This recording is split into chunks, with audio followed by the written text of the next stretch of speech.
The conference has been unmuted. Okay.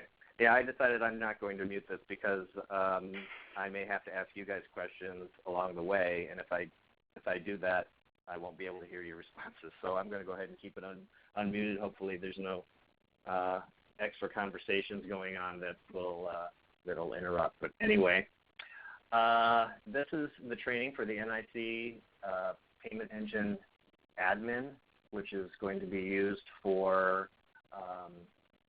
your transaction research as well as reporting. So everyone will be given an ID. The plan is that your ID will be the same as your city network login ID, but you will have a separate password for it. So we just wanted to try and keep it as simple as we could, but it is a completely separate login from your city network. So you'll be given the URL, the address for this page, as well as your login information that will be coming from the city. So here this is your login page. If you do happen to forget your password, you can click here and it'll take you through, well, when you first get your user and password, you'll be asked to choose and answer 3 security questions. And if you do happen to forget your password, you can click here, answer those questions, and you'll be able to reset your password. So when you first sign in, the first thing you're going to see is the quick search. So if you're working with someone, or if someone calls you and tells you, "Hey, I'm having an issue with my transaction," and you ask them, "Okay, well, what is the order ID on your receipt?" You'd be able to go directly to the transaction. You have the ability to search by order ID or local reference ID. The local reference ID is going to be, that will be set as a specific transaction number that's on your system, on the city's system. So the way these systems work together is we produce an order ID in our system, and it references back to transaction back on the city's system or your bureau's system. So that's how they work back and forth. We keep track of the local reference ID on our side, so you can search by that if you know that. So it works either way. So if I'm going to enter in here, I've got a transaction that I happen to know that this is the order ID. And when I go into this search, because I have my resolution for this, I had to make the screen pretty big so you guys can see it. I'm going to have to scroll around, but when you're actually viewing it on your own screen, it'll all fit on one page. You won't have to do this. But there are, in fact, just for a second, I'm going to actually make this a little bit smaller. You might not be able to read it as well. I'll come back to this so that you can get a better idea of the different sections that are actually on the page. So you can see we have various sections for different pieces of information, and I'm going to go ahead and go back to the resolution that you guys can see there, and I can kind of show you what each section is. We have general information here, which is going to show you the actual order ID. This is the local reference ID, so this would tie back to your system. This is our merchant code, which in this system, the merchant code is basically an organization. So you would have this particular user that I'm connected to is for the Water Bureau. This is the processor name. That's kind of a behind-the-scenes thing, a financial thing on our side. You probably, unless we ask you for that, you're probably not going to need that. We have various service codes, and the service codes are broken down. They will be the equivalent of a MID or a merchant ID. So your services Each bureau will have different services. Some may only have one, some may have 3 or 4, depending on how the city has decided to break it up. You have the order ID and the status of the order. In this case, the status is that it's complete.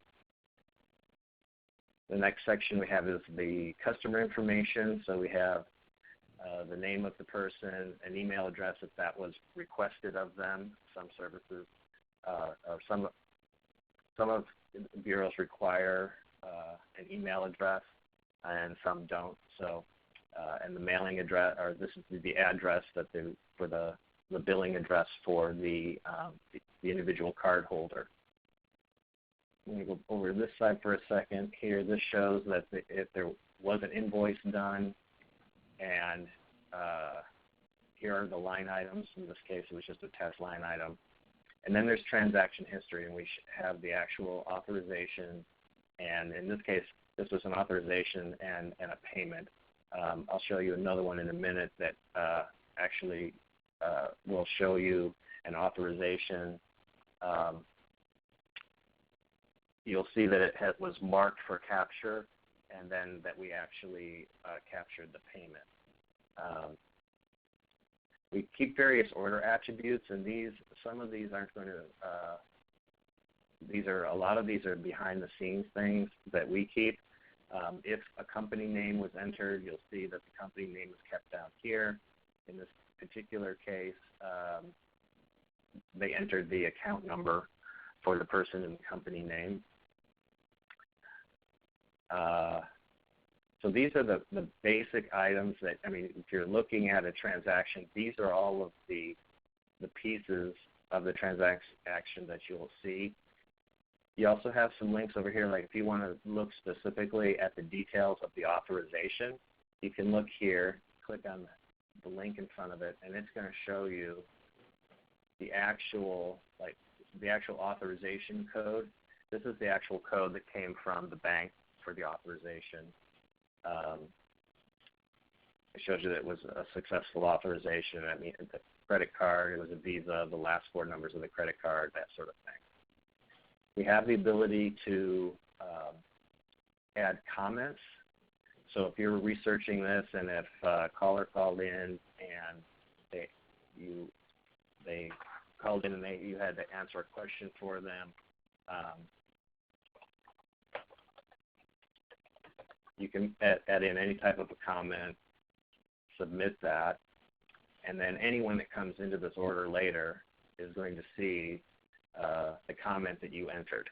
This is very useful in terms of like if you ever issue a refund, you would want to probably leave a comment on here. You're going to see the refund in the transaction history anyway, but you may want to put a comment as to why the refund was issued.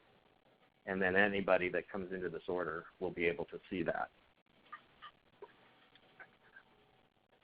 I'm going to pop back over here and show you that, again, this is the main first page. We have a couple different ways of searching. This is the quick search. That's the one I just showed you. We also have, excuse me, we also have an advanced search. And this is going to show you, like in this here, you can see that under the Water Bureau, they have 3 different services set up right on this is on the test system. Some of these may not, actually end up in production. It depends on how some of them may, there may be some added, or some of these may have gone away. But this is what we initially set up. So in here, in the advanced search, you have a few more options. You can actually search by a specific order amount. You can actually narrow it down to a time of day that the person made the order. If you know, okay, this person calls in and says that he did a transaction, and you know it was between 3 p.m. and 3:30 p.m. You can actually put that time in here, and it will narrow your search down to just transactions that happened in that time. These are the statuses that you want to include in a transaction. We have open transactions. These would be transactions that are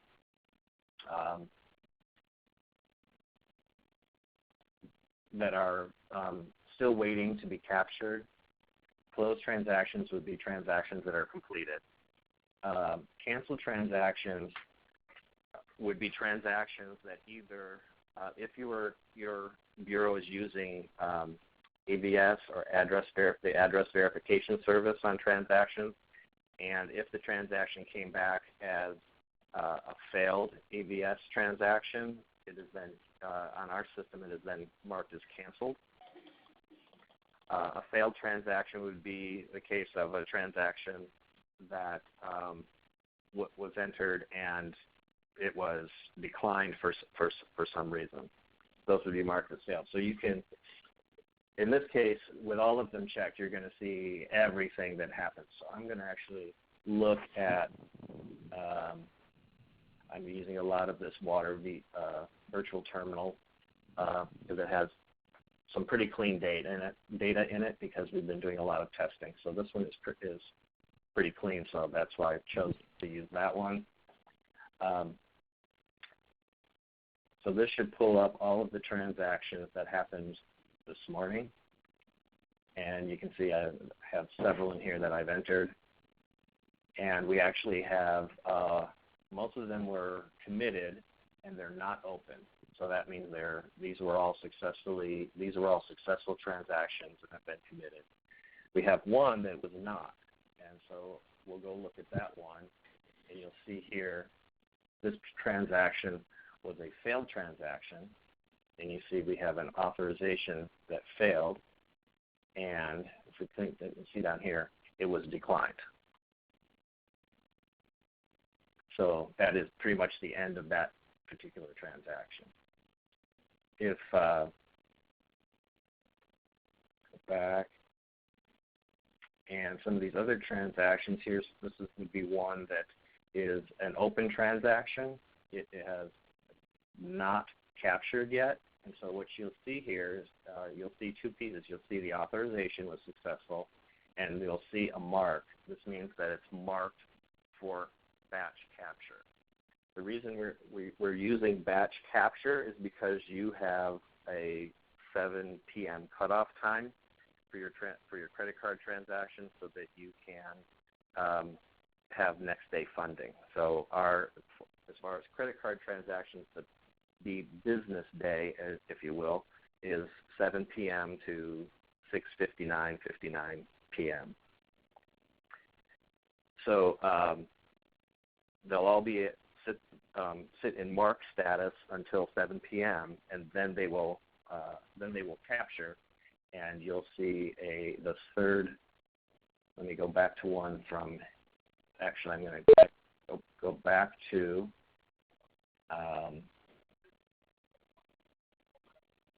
Search criteria, and I'm going to look at everything from yesterday on here. And in this case, I'm going to say I only want to see closed transactions. I don't want to see anything that's still pending or was canceled or failed.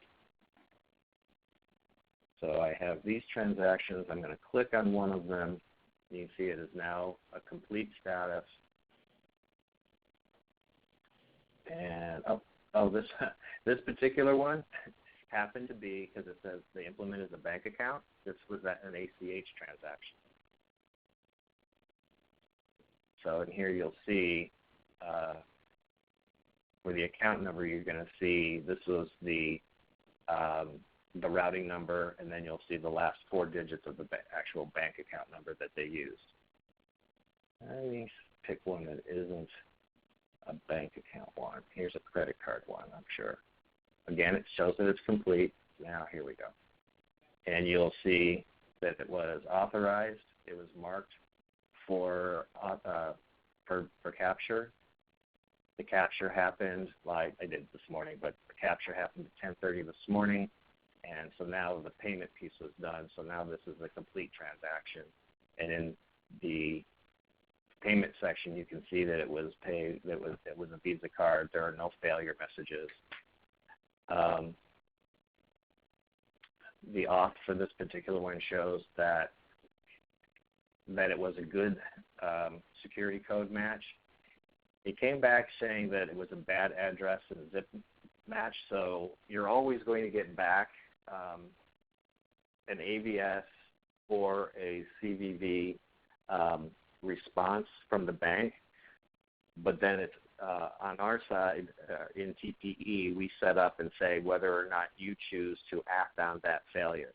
So some agencies will say, oh, well, if it fails AVS, then I don't want to complete this transaction. I want to cancel it. In this case, we're not checking checking AVS. We're only checking the security code. So even though it came back with a bad AVS, the transaction was allowed to go through because on this particular setup, only the CVV was required to be correct. Let me go back over here. We'll go into the advanced search again. Here you have the ability to actually search by some other parameters, like the customer. If you know, you still have the same options here as far as being able to narrow down the time and date. But you also have the ability to search by the customer name, which can be a wildcard. The implementation for the city is not using customer identifier, so that won't pull anything back for you. Email address you can enter, but it would be if they happen to enter one, and it would have to be an exact match. It's not going to be able to provide, you can't use a wildcard there. And you could also narrow it down by the type of, what type of credit card that they use. If it was a Visa or MasterCard, et cetera. If it was, you can also search by a credit card number.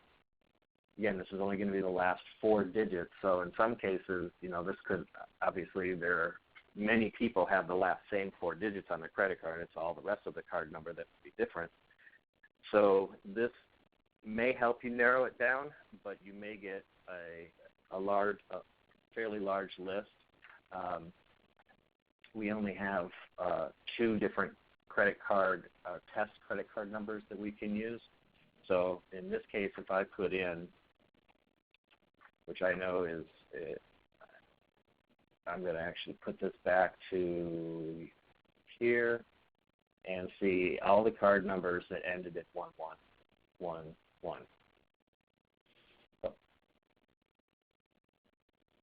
And there were 3. But as you can see, it was actually 3 different people who happened to have 1111 as the last 4 digits of their credit card number.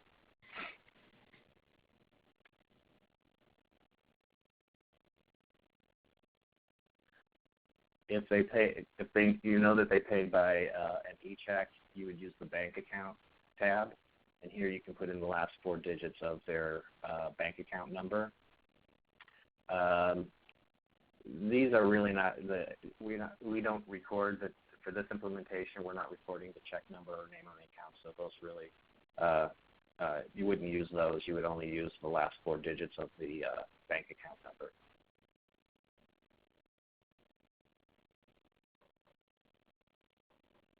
Those are the various methods for searching for a transaction. Does anybody have any questions about searching for a transaction before I move on to reporting?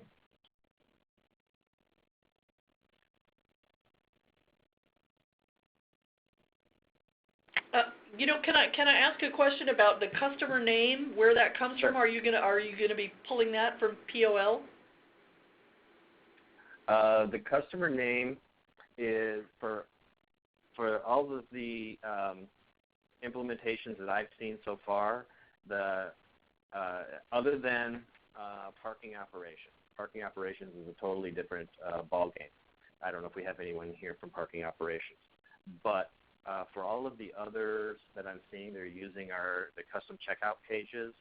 The city is actually passing us the billing name and address, so it would be whatever they send to us is what the customer name would be.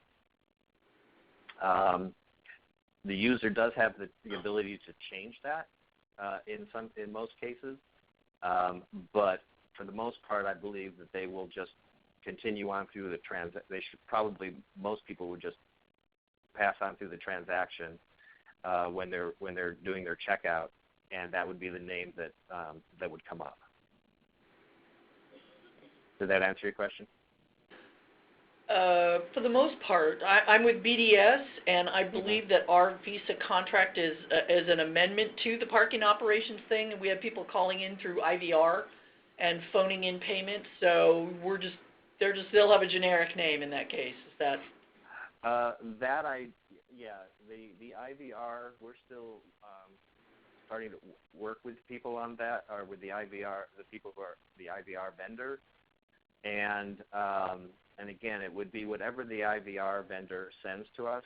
If they're not sending a customer name, then it would probably just be some generic name, just like in parking operations, the name is always comes up as anonymous because it's a card present right there at the meter.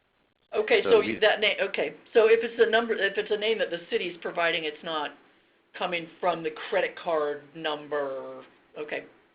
Yeah, if it's actually if it's being entered on one of the web pages as through,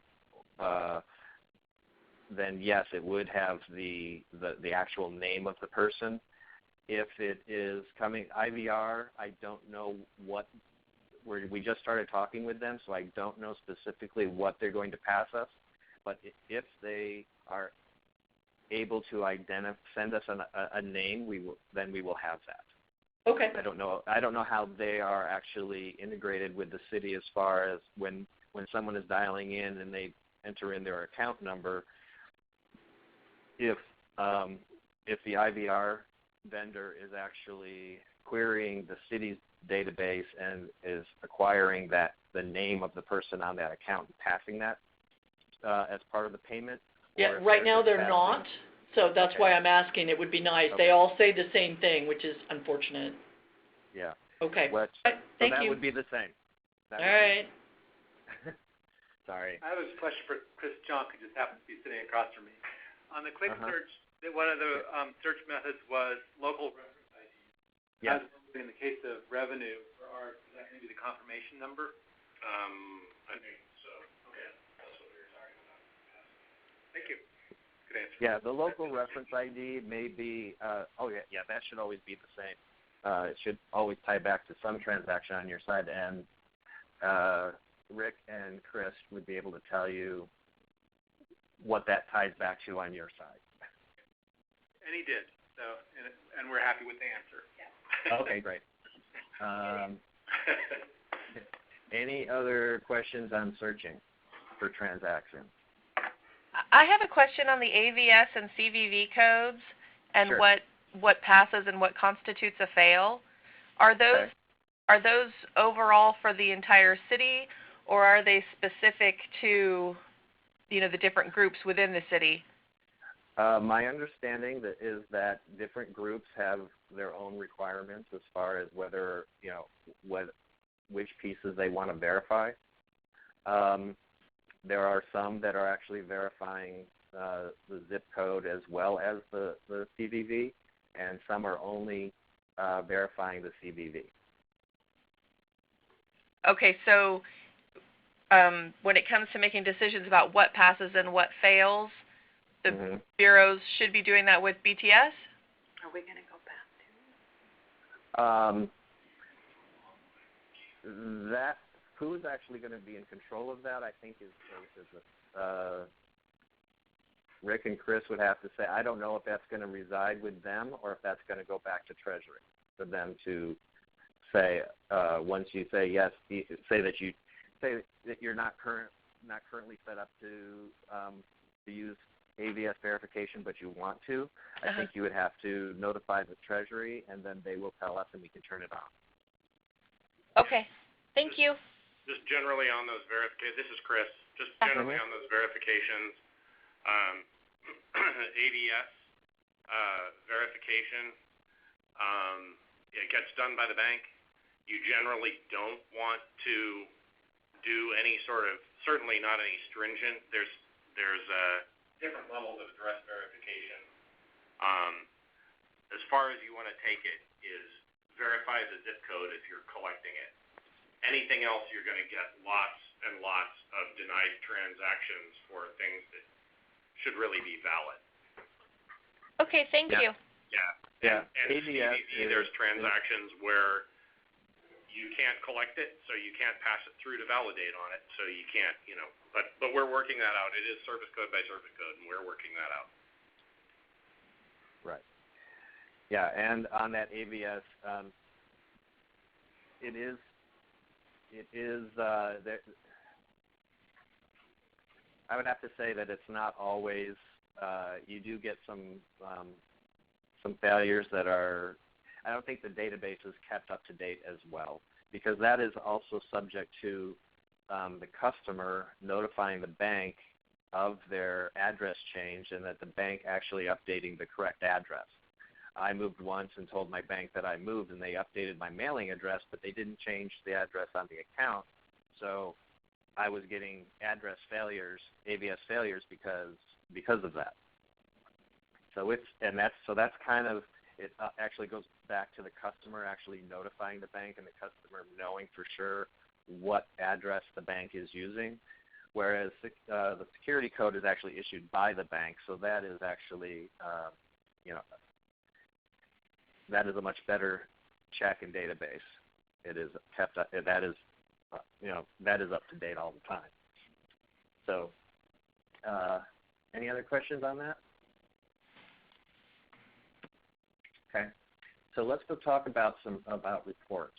We have a lot of standard reports. The one report that I'm going to talk about first is for anyone that is doing your bank reconciliation.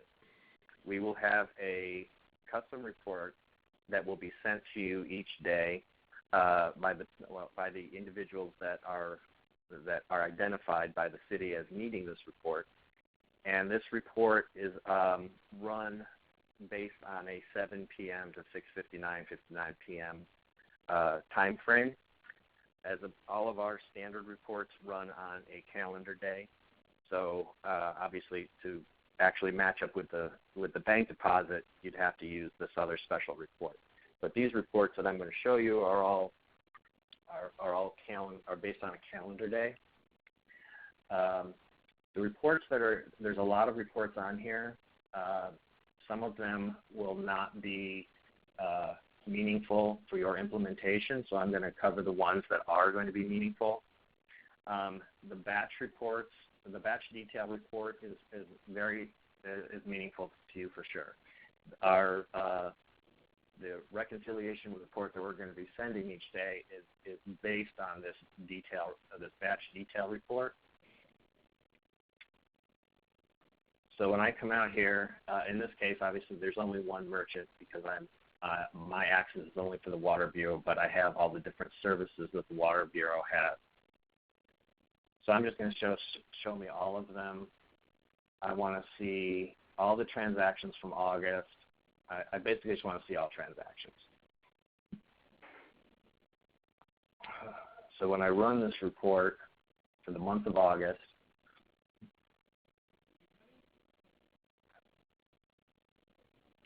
I will see that there were a number of reports here. Shows that the order ID that we have, who the merchant was, which is always typically it's always going to be one merchant because you have one organization that has many services. But then you'll also see, like in this case, there are two different services here. The service codes in production will be more meaningful to you. As I was setting these up, we hadn't really established a firm naming convention yet, so that's why these don't really look like they're going to mean a lot when you're looking at it, other than knowing that these are tied to a MID, and you'd be able to translate that back. This is our financial processor that was used. Here you'll see the different implements that were used, here, whether it was a Visa, MasterCard, or in this case it was an e-check. You'll see the transaction type, and here you can see an example of this first transaction here. It's the same. all transaction history links back to the original order ID. So here was an order that was entered on 8/3, and it was a payment, and then the exact same order on 8/6 had a refund. So basically, running this for this entire month of the transactions, which are just a couple of days that I have transactions in for, you would see the payment and then the refund and then all the other payments. So as far as for the month, the deposit would have been $941. If I were to run this for just 8/6, you wouldn't see the $69. You would just see obviously you just see the refund. So this is run on a daily basis. I ran it right now for the month just to show you, so you would see the payment and the refund show up together on the report.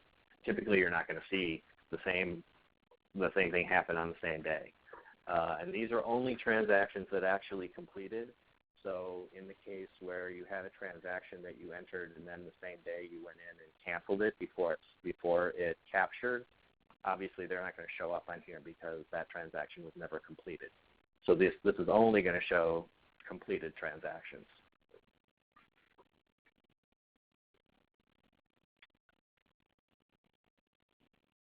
The other reports that are going to be, the invoice reports are going to be helpful to you. This is the invoice detail report. And again, I'm going to run this just for water VT. And you have the option of obviously running for a single day. You can run it for a single month, or you can actually select your own time frame.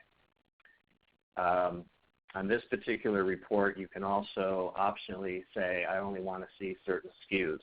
And in some cases, and this will be determined by VTS, what is being passed in the SKU, in some cases is going to be very meaningful to you. In other cases, it may just list that it's a donation or a product ID. Rick and Chris will be able to talk more to what they're actually using for sending in the SKU, if that's going to be something that I believe there were some cases where they were discussing the possibility of actually sending in the person's account number in the SKU so that you could then run this report and be able to get out a report that basically just showed all the transactions for a specific account number on your system. So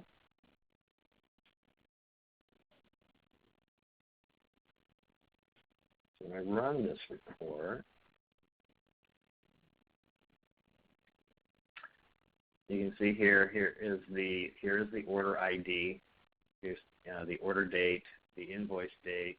Here's the local reference number. Again, the merchant and the service, the customer's name. Here's that SKU. So in this case, if I were to run that report and specifically use this as my SKU, or in the SKU field, all I would get would be these two line items because, I mean, yeah, in this case, they have different names. I was obviously, they would have probably had the same name unless it was two different people paying with different credit cards that were paying on the same account. This was the description from the line item, obviously the quantity and the amount. And only on the invoice item detail, these are only going to be, this will only show transactions that have actually invoiced, which basically means that they captured. So if you ran this in the middle of the day and tried to run it for today's transactions that haven't captured yet, they won't show up on here. This, until they're invoiced or captured, they won't show up. Typically, you would probably be running this anyway for like the next day or something, the day after or some time after for a specific day. You see, there are just various, like there's these reports, the invoice reports, obviously you can play with these yourself, and you can be able to see that they show different detail along the way. This one is not going to show specific item information. It's a much smaller report. It's only going to show you all the item information that was on there is gone. So it's only really showing you just the order total information for that particular in this selection. In the case of the city's implementation, we are not adding a fee for that NIC receives. Your implementation is based on transaction numbers as opposed to adding on a fee that then is collected by NIC. So your cost of sale is always going to be the gross revenue and cost of sale is always going to be the full amount of the transaction. Because you receive all of the funds directly into your bank account. The next group that's going to be of use to you would be the order reports, and these are very similar. The big difference between the order reports and the invoice reports is an order report would be right to the minute. It doesn't matter. It doesn't matter that it has been captured. It is strictly an order we've received an order. So in here with the order report, you'll see it's very similar. Only this particular report will also will show you if a transaction was declined. So in this case, when I run this, that one declined transaction that I ran would be on here. And it gets there.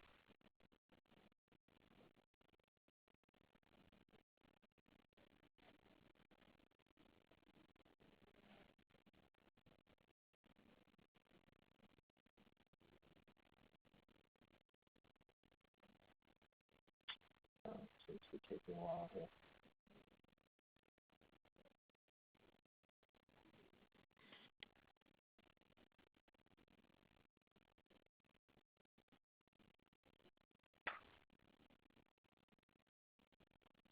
There we go. Okay. So in this case, because there were a lot of test transactions in here that were entered up above. So here you will see all of the transactions that came in. It doesn't really tell you the status. It just tells you that, because obviously this is just saying here are the orders that happened in this case. And down here I know that this is the one that failed, this $5 transaction. Now I can go back to that selection and say here whether I want to include open orders or closed orders. I'm going to take off the closed. Oh, yeah, that's true. In here you can't really specify, I only want, for these reports, you can't really specify, I just want to see failed transactions or canceled transactions. It's only going to show, here's the list of orders that happened. And then you can look at the individual orders to find out what the status of it was. It's just, literally, it's just a listing of all the orders, and either there's a summary report. The summary report is obviously going to be much smaller.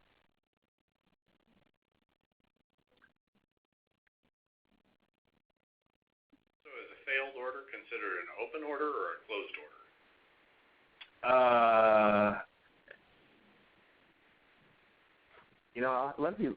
Let's look at that, because I'm trying to remember which way that does actually work. See here, on the summary report, all you're going to see is it's going to be broken down by service and say that, okay, there were 17 orders that amounted to this, and in this case there were 13 orders and here are the amounts for that. So that's the summary. Let's go back to our original. I'm going to actually reduce this down. Oh, I'm going to say custom. And I'm going to say yesterday to today, and I only want to see open orders. See if this gives us anything different.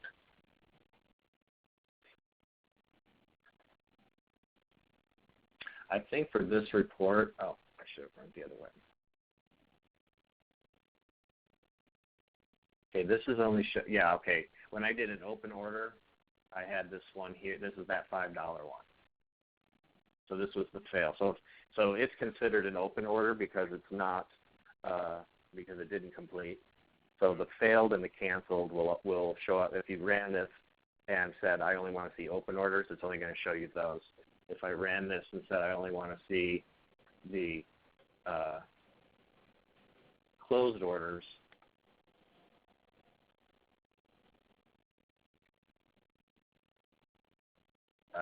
well, this is the summary, but that $5 transaction would be included in them. So you can see this used to say that there were 13 for this particular service, and now it's showing 12. Let me pick one other than this. Let's get a little more detail instead. Let's look at the order detail. And I only want to see closed orders for yesterday and today.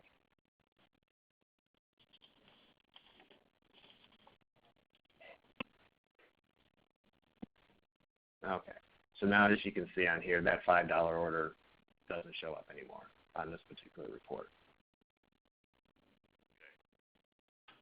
So open orders are failed, canceled, or not yet settled? No. On the order for here, because actually what you will see over here, these orders that don't show the gross revenue cost, these were entered this morning, and these are still waiting to capture. Okay. Did I say that right? Open orders are Open orders are going to be orders because we're talking about orders, not invoicing. So an open order would be one that either canceled or failed. Right. Closed orders are going to be orders that actually completed successfully. So they are those would be orders. Well, they're just that. They completed successfully. Whether or not they've captured or not doesn't fall into play yet. Okay. The other reports that are going to be useful, the refund and the return. The refund report, obviously it shows us exactly that. I'm going to run it through the whole month, and you can see that I believe that one refund that I did is the only one that's on here.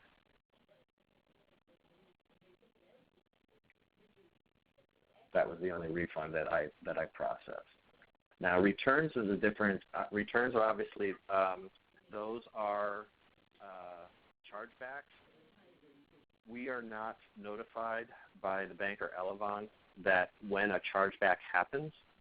So you will see them on your bank statement, and then if you want to keep track of them in TPE, you would have to mark those manually because we don't get any notification.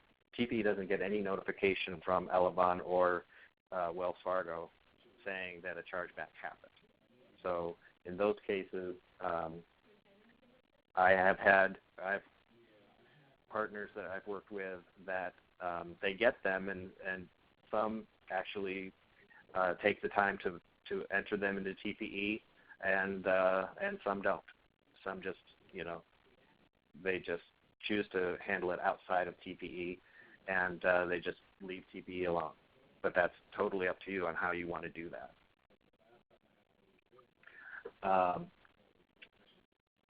Those are the reports that are going to be the most useful to you. Do we have any questions about reports? Now, all of these, once I get the list of users that need access to TPE, you'll be able to go in here and start playing around, keeping in mind that, especially on the production side, that there are older transactions that they could be all over the place, because obviously as we're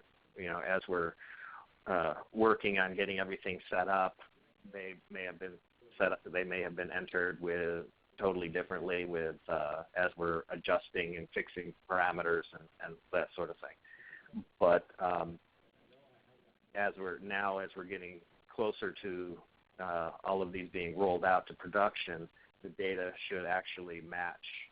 Any testing transactions that are entered should match what your actual business process is going to be. But do I have any questions about the reports that I presented?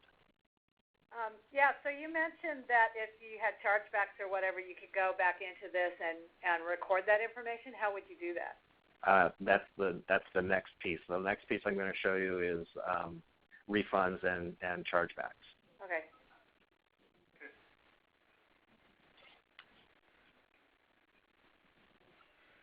No other questions? Okay. So now,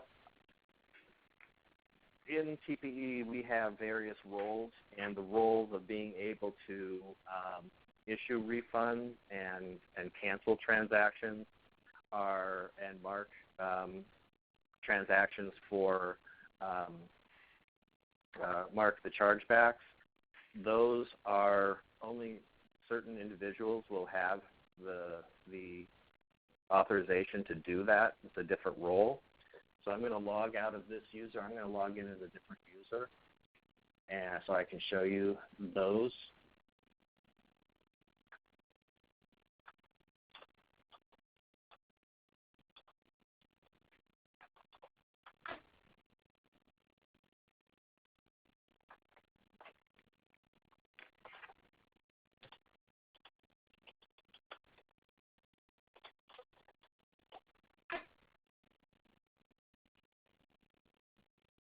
Oh, didn't like my login.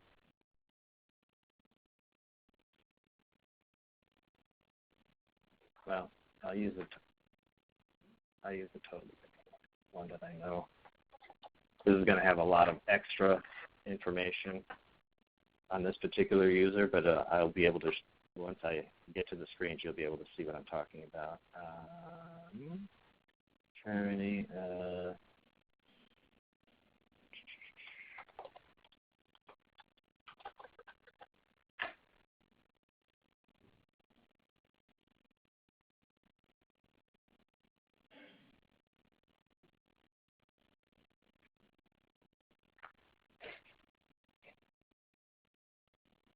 Okay. In this case, I know that there's an order. I've done all my research, and I've done my searching around, and I have found that I have this order here. And this order is complete. And so whenever you see to get to the screens for canceling or for the screen for refunding or marking a transaction or return, you're always going to get to it by coming to the transaction history, locating the actual payment, and clicking on the link there. Here you will see then you have the ability to create a refund or to mark a return. Marking your return, this is what you would use if you are going to for a chargeback. And when you can go to that screen, it's going to ask you what is the reason that you want to do that. It'll give you a. Let me see. Is there an option over here? Okay. There are many. You can mark the type of the reason here that they gave you for the chargeback, and then you can actually, if they have a reference ID, you can fill in the reference ID, and then you would fill in the amount.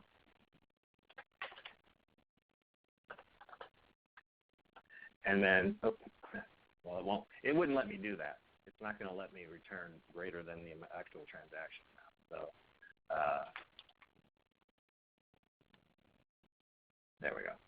So then it'll show that after the return is done, the amount would be 0, and then I would just submit that.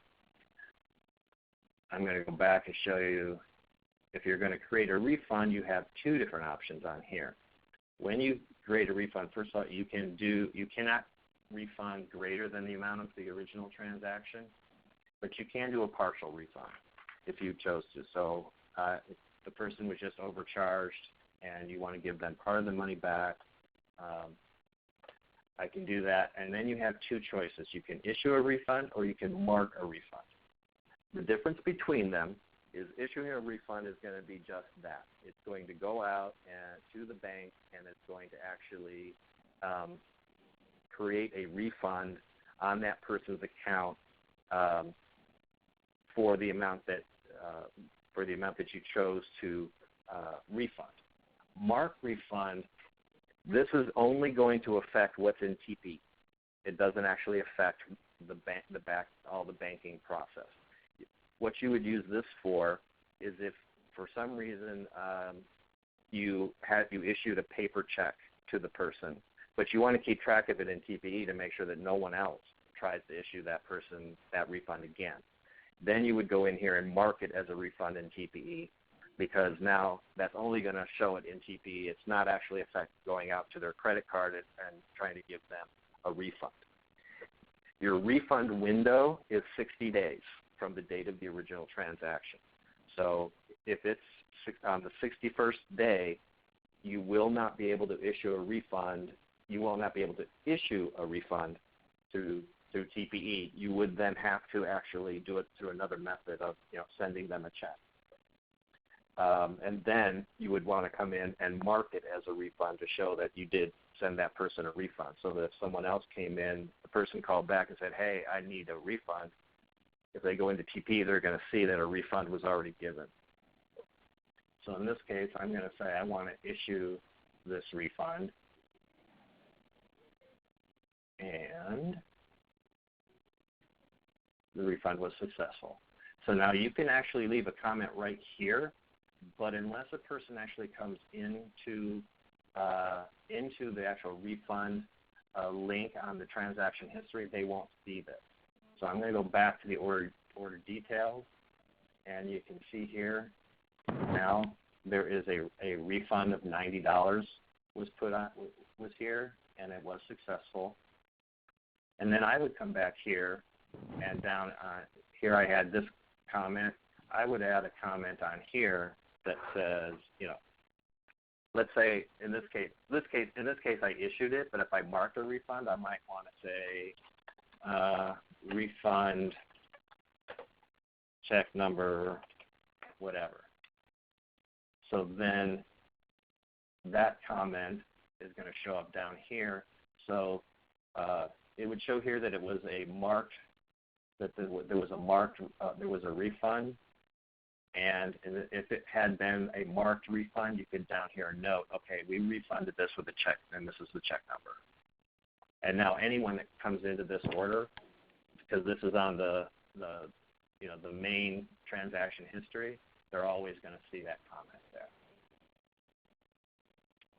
So that's really how easy it is to do a refund. Again, it's only going to be people who have access to do that. We go back, and I'm actually going to have to do a search. So you're going to see for this particular user which is me, you're going to see a lot of extra stuff out here that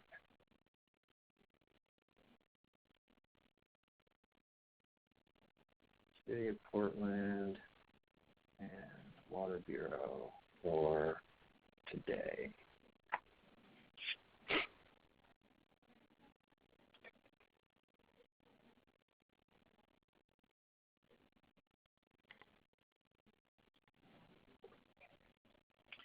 And I am going to, as you can see here when I search this, these are all the transactions that I've entered that have not captured yet, because these are the ones that have, because I did a batch capture this morning. But these are the transactions that have not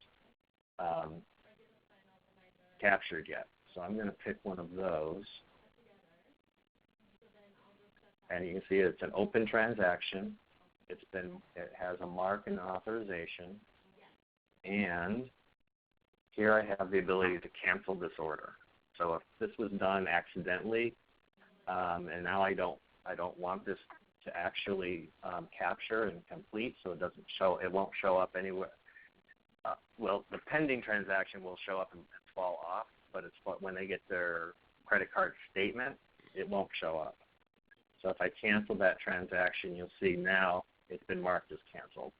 So at this point, this transaction will never, if it's canceled, it'll never capture or settle with the bank.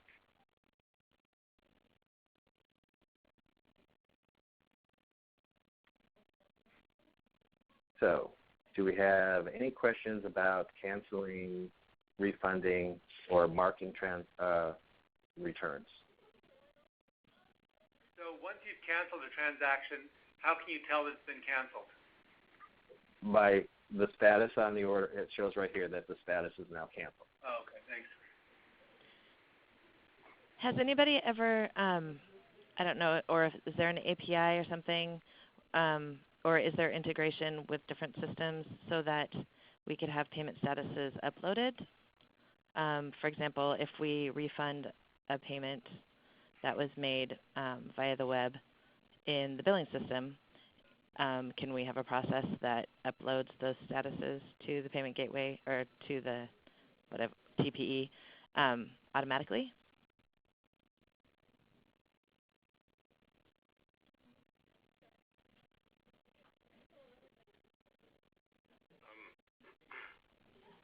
Well, Work with I'm them. like, hello. so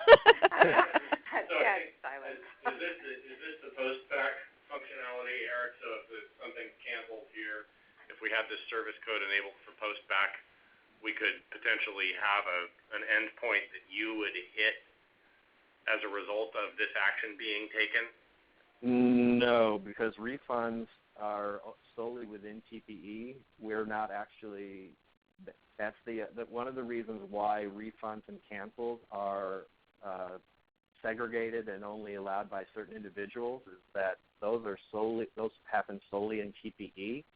So if a refund was issued, and well, it's true for refunds and cancels, for either of those, if your system has been updated, someone's going to have to go in and update that on your system because TPE doesn't have any connection to you, to your back-end system to say, oh, by the way, this was now refunded. Okay. These are strictly financial, decisions as opposed to they're not integrated back to your application in any way. Okay.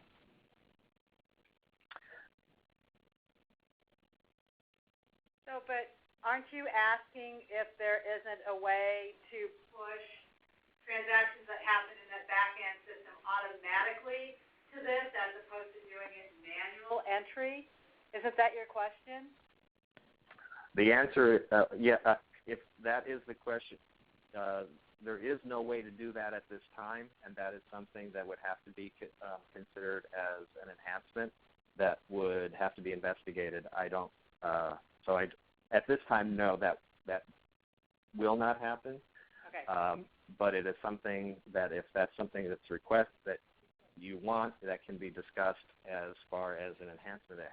But it won't happen by the time that the city's gateway is turned off. Great. Thank you. I understand that more clearly now. Thank you. Mm-hmm. Are there any other questions?